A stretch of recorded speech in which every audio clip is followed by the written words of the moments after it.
पहा नवीन एपिसोड्स एकदम add free.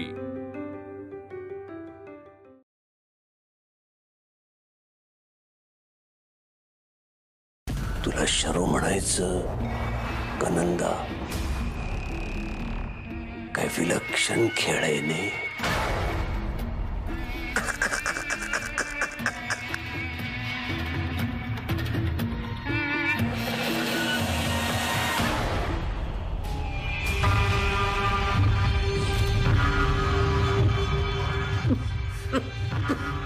रक्त?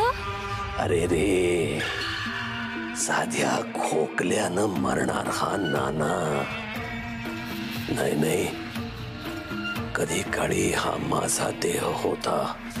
या देहाला मरण कसं प्रशस्त आलं पाहिजे, म्हणजे खूप वेदना झाल्या पाहिजे, जीव असा तुटला पाहिजे, आतल्या आत घुसमटला पाहिजे।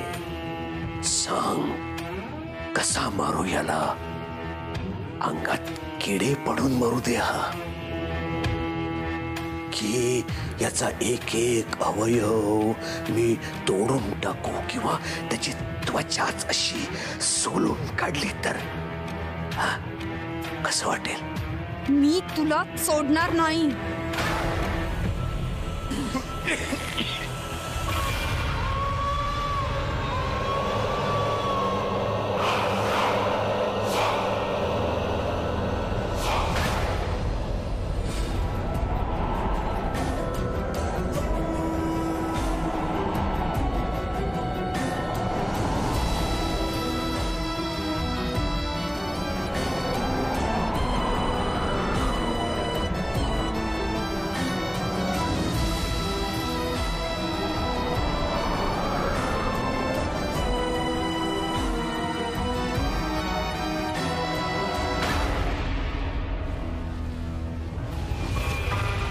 नाना, अखेरीस मासोळी माझ्या जाळ्यात सापडली। तुझी नंदा माझ्या हाताला लागली नाना।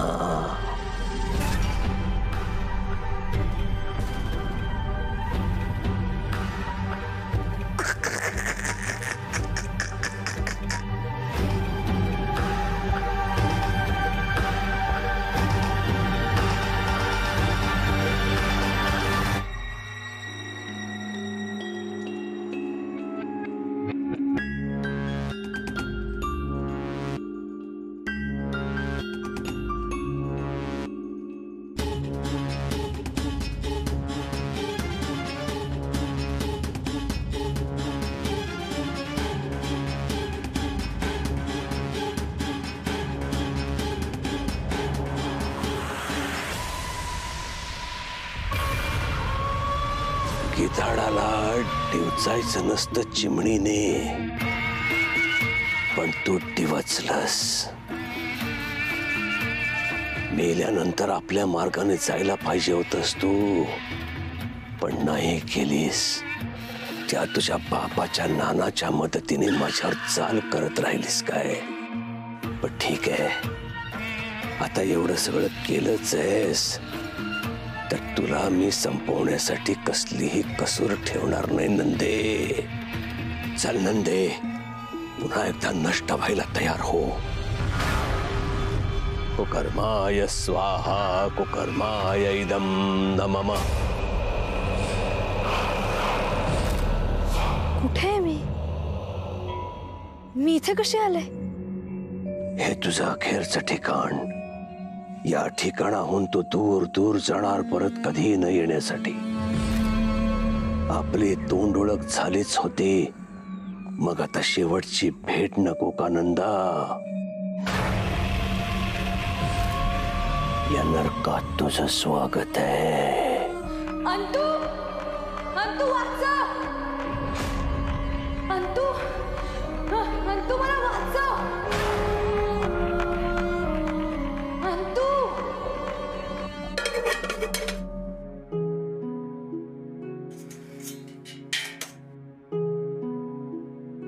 हा आई फोडणी दिलेली आहे मी। हा, हे सगळं झालं की मग आपण जेवायला बसू आणि चपात्या मी गरम गरम वाढते। ते करशील समजा नीट? मला महत्वाचं सांगायचंय तुला काय तर. काय झालंय आई? इकडे बस इथं. आई मला तुझ्या संग बोलायचं आहे. खरं तर मी तुझ्यापासून कधी काय लपवणार नव्हते, पण हे सांगायची येळ बी येऊ नये असं मनापासून वाटत होतं. पण म्हणतात ना, खरं कधी लपून राहत नाही, सत्य कधी ना कधीतरी बाहेरच येतं. तसं झालं बघ. काय झालंय आई? सांगते, समज सांगते. मी तुला चंद्रविलासन माझ्या मैत्रिणींबद्दल अर्धवटच सांगितलं होतं. हा फोटो बघ, याच त्या समध्याजणी त्या चंद्रविलासमध्ये गेल्या होत्या, पण बाहेर कधीच आल्या नाहीत.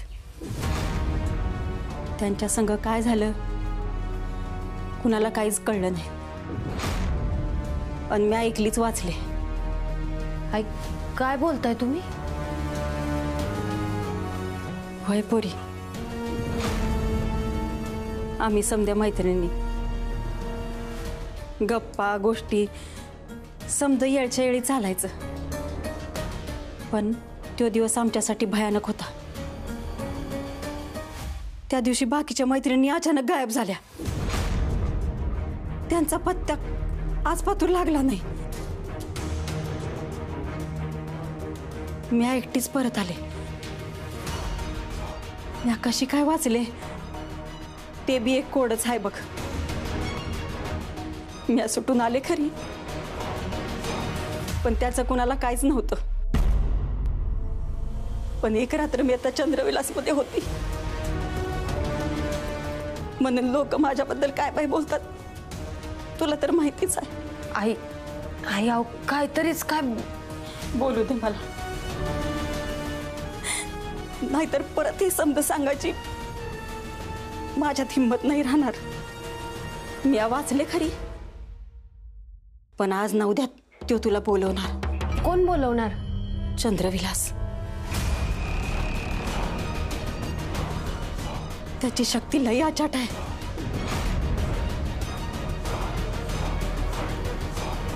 मी त्या चंद्रविलास मधून आले.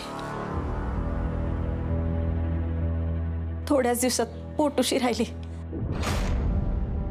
पण मी बा नानांच्यात माझ्यात तसलं काय झालं नाही. तसलं पाप माझ्यातून नाही घडलं ग. आई नाना नानांचा काय संबंध आई? तुम्ही नानांना ओळखता? वय पोरी, नाना अंबिका इथं राहायला आले. अंबिका माझी चांगली मैत्रीण, मिळून मिसळून राहायचे बघ. नाना तर भला माणूस, सगळ्यांशी चांगलं बोलायचे. मला रस्त्यात भेटले की म्हणायचे, ताई कशा आहात, चांगली विचारपूस करायचे. पण 2-4 महिन्यातच समज बदललं. अचानक चित्र वागायला लागले. ते असं का वागतायत म्हणून अंबिकाला विचारायला गेलो तर तिच्याकडे काय उत्तर नव्हतं. थोड्याच दिवसात होत्याचं नव्हतं झालं बघ. हे असं का झालं, कोणी केलं, चंद्रविलासचं रहस्य काय कुणालाच माहित नाही. पण तिथं काय तर नक्की आहे, अजून बी आहे.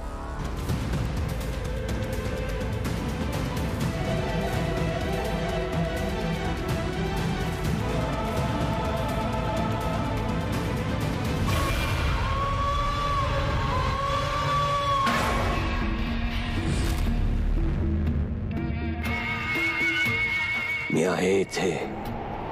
कोणतंही रहस्य असं सांगून कळत नाही, त्याचा शोध घ्यावा लागतो. आणि तो शोध लागेपर्यंत आपण त्या रहस्याचा भाग होतो. नंदे, आता तू सुद्धा या रहस्याचा भाग आहेस, म्हणून तुला सांगतो. कोण आहे इथे? कोण आहेस तू? मी चंद्रविलासचं रहस्य गेली 200 वर्ष या वाड्याचा मालक नरहरी. खोळे, तुला वाटत होतं तुझ्या बाबतीत जे झालं ते सगळं नानानं केलं, पण नाही. त्याचा मुख्य सूत्रधार मी आहे. नाना केवळ माध्यम आहे. मी तुला अजिबात सोडणार नाही.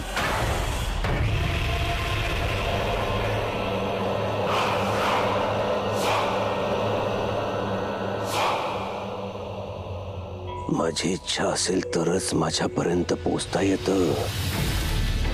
चंद्रविलास मधला प्रत्येक कोपरा माझ्या अखत्यारीत आहे. मी म्हणेन तोच स्वर्ग आणि तोच नरक. याच नरकातली ही जागा तुला आठवतीये का? नाना, मला या मूर्तीची भीती वाटते. नाना, शांत हो नंदे. हा त्रास आता थोड्या वेळासाठीच आहे. मग तुझ्या आयुष्यात निरव शांतता असेल. चल, समाधीस्थ होण्याची वेळ आली तुझी. इतक्यात रडवेली कशी झालीस ग? जे नानानं केलं ते आता तुझ्या भावाला करायचंय. चल, महासोहळ्याच्या तयारीला लाग. मी तर कधीच तयारीला लागलोय. हे बघ,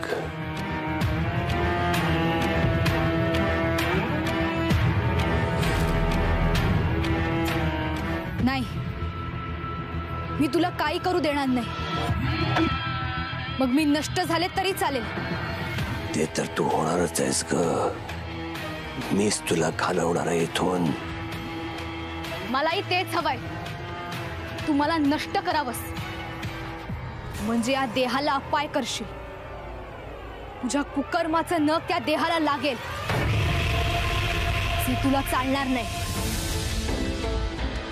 नंदा, हे तू चांगलं करत नाहीयेस नंदा. याचे परिणाम काय होतील याची कल्पना आहे का तुला? तुला काय करायचंय ते कर. मी तुझं काही ऐकणार नाहीये. नंदा, तू हे बरं करत नाहीयेस. भस्मसात होशील तू. तुझं सावज माझं कवच आहे. तू माझं काही करू शकणार नाहीस. मी आत्ताच्या आत्ता अनंताला सगळं खरं खरं सांगून टाकणार आहे. मला माझं कार्य पूर्ण करायचंय. नंदे,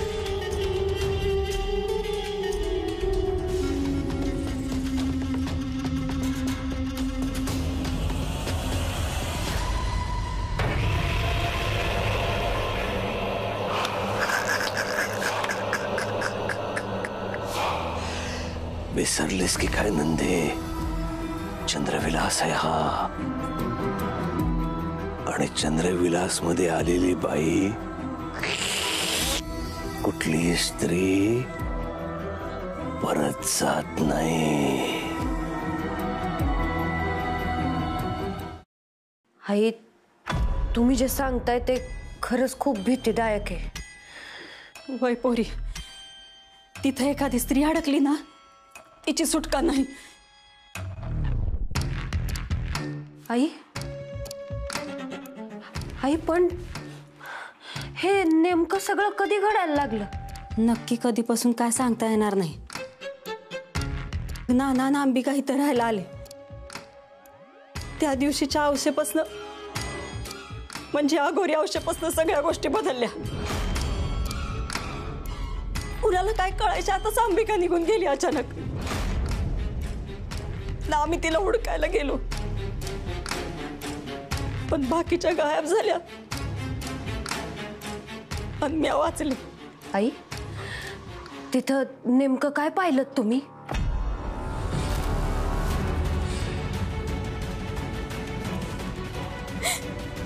त्या दिवशी मला नानांनी पकडलं. वासना दिसली त्यांच्या डोळ्यात.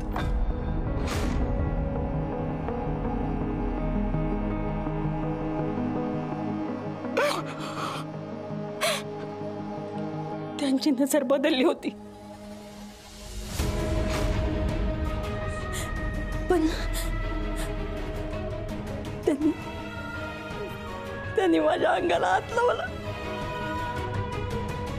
आणि अचानक गडबडले.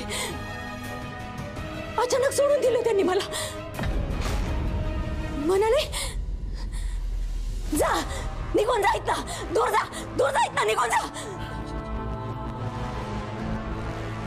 जीव मुठीत घेऊन पळाले तिथून. पण अचानक ते ओरडले आणि म्हणले तू वाचलीस, पण तुझ्या घरातल्या बाईला नाही सोडणार मी.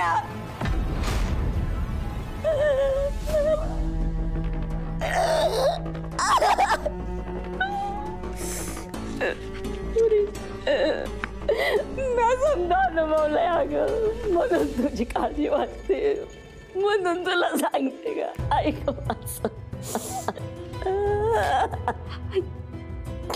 यातून बसा बरं इकडे.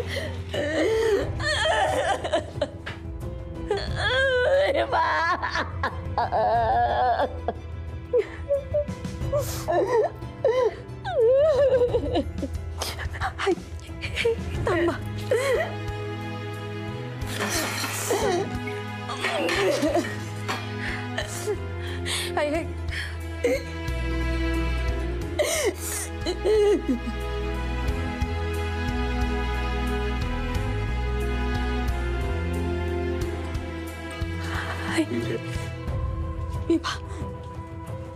त्या दिवशी ते नाना नव्हते, कुणीतरी त्यांच्याकडनं हे समज करून घेत होतं.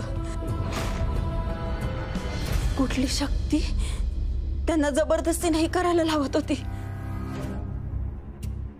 त्यांनी माझा हात सोडला खरा,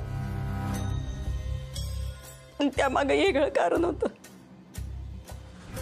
या पोटोशी होते. अख्ख्या गावाला वाटतं माझ्या पोटात वाढणारं पाप नानांचं. पण नाही, मी काय पाप नाही केलं ग. मी बाप. आई तुम्ही गावच्या लोकांकडे लक्ष देऊ नका बरं. माझा तुमच्यावर पूर्ण विश्वास आहे ना, माझ्यावर विश्वास आहे ना, म्हणूनच सांगते अगं. तो चंद्रविलास फक्त वाडा नाही, कुठली तरी शक्ती आहे जी आपल्या सगळ्यांचा विध्वंस करेल. विभा, तुझा आणि त्या वाड्याची काहीतरी नियती बांधली असेल. त्या शक्तीला संपवलं पाहिजे, नाहीतर काहीतरी आखरीत घडायला लागं, काहीतरी आखरीत घडायला लागं.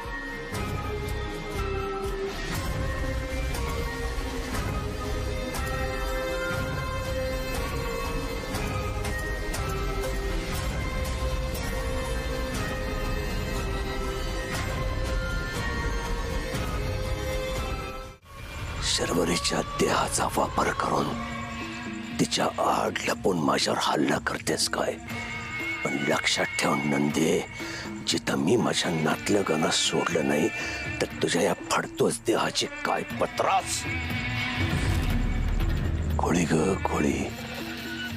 नंदे, कसं कळलं नाही ग तुला? तुझ्या बापाचा म्हणजे नानाचा देह जीर्ण झाल्यानंतर मी शर्वरीला इथे बोलवून घेतलं, अनंताला.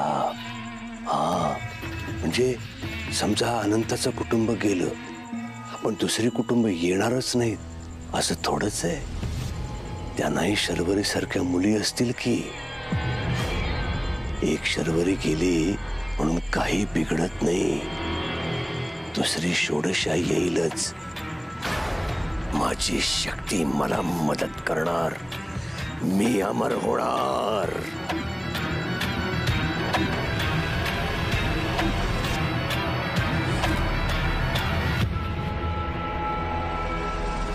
ही मूर्ती तुझं सर्वस्व आहे ना? आजवर तू या मूर्तीच्या जेवावर कित्येक निष्पाप लोकांचा बळी घेतलायस. तुझं गुपित तुम्हाला सांगून चूक केलीस. या मूर्तीचे तुकडे पुन्हा एक संध होणार नाहीत अशी मी त्याची अवस्था करेन. तुझ्या शरीरांतराची प्रक्रिया पहिल्यांदाच खंडित होईल नरहरी पंता.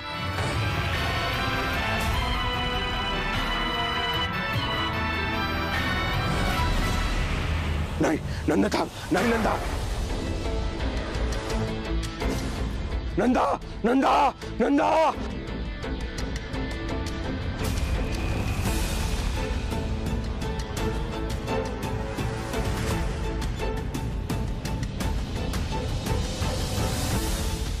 बघ तुझ्या शक्तींचं काय झालं. तुटली, नष्ट झाली. आता तू काहीच करू शकणार नाहीस.